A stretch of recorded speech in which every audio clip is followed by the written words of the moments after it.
j'ai essayé de faire une fiction d'une femme qui est là avec son enfant, dans un sentiment très fort d'exil et de séparation.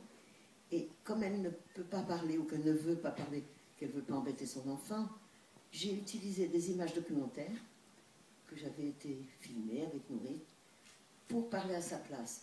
C'est-à-dire j'ai utilisé le documentaire comme un commentaire visuel des émotions de cette femme.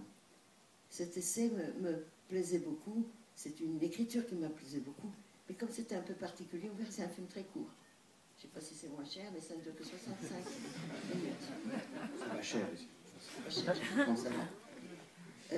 Donc j'espérais que Nourit Aviv pourrait venir, parce qu'elle avait fait, c'est déjà elle qui avait fait l'image de Daguerreotype, un documentaire d'un mari.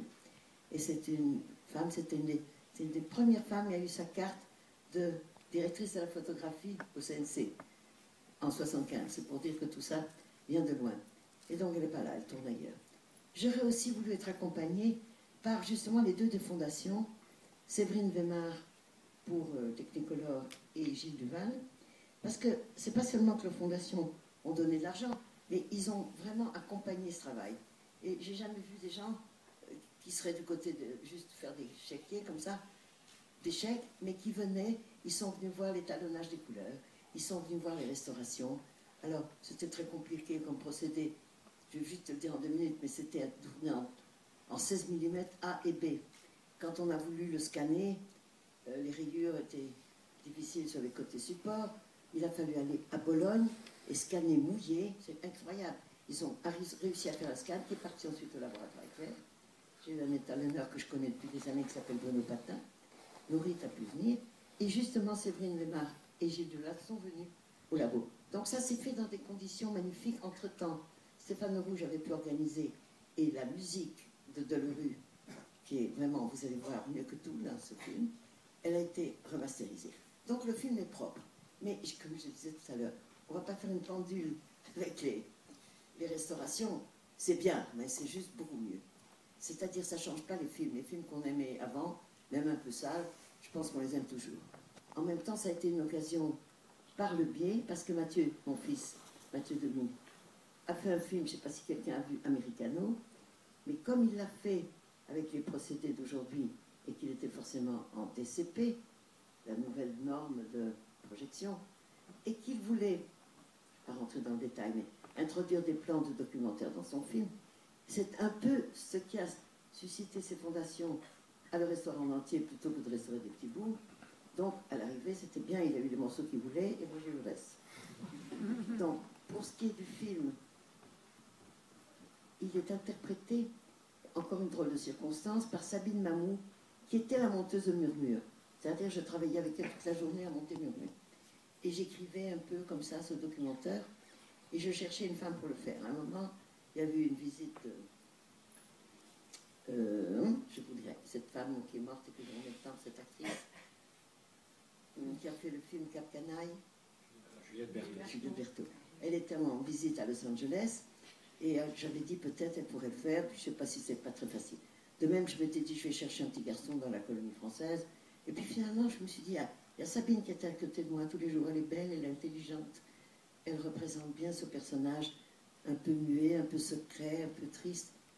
Et il y a Mathieu Demy, qui était donc toujours ce même fils, ce bel enfant, mais qui avait 9 ans. Et finalement, j'aurais demandé à tous les deux de jouer dans ce film. Et il s'est fait donc dans des conditions de proximité, parce qu'on se connaissait. Et ensuite, Sabine et moi, on montait les images qui la représentaient. Ça fait la même chose que dans les plages d'Agnès, où je me montais, si j'ose dire. Donc, les circonstances très particulières étaient que nous étions à un état de sensibilité assez cinématographique, un peu fine comme ça. Et le film a été fini, et il est sorti en ombre de Murmure, d'ailleurs chez MK2, qui a sorti le documentaire sur le mur et l'autre à la suite. Je ne suis pas sûre que c'était bien de sortir à la suite, mais c'est comme ça. Et bon, ça a marchoté. Il a été montré un peu partout après. Et donc, en fait, là, il a été restauré cette année, en 2018. Il a été montré au Festival de La Rochelle, en restauration. Non, et à Lyon. Et ici. C'est-à-dire ceux qui font tous les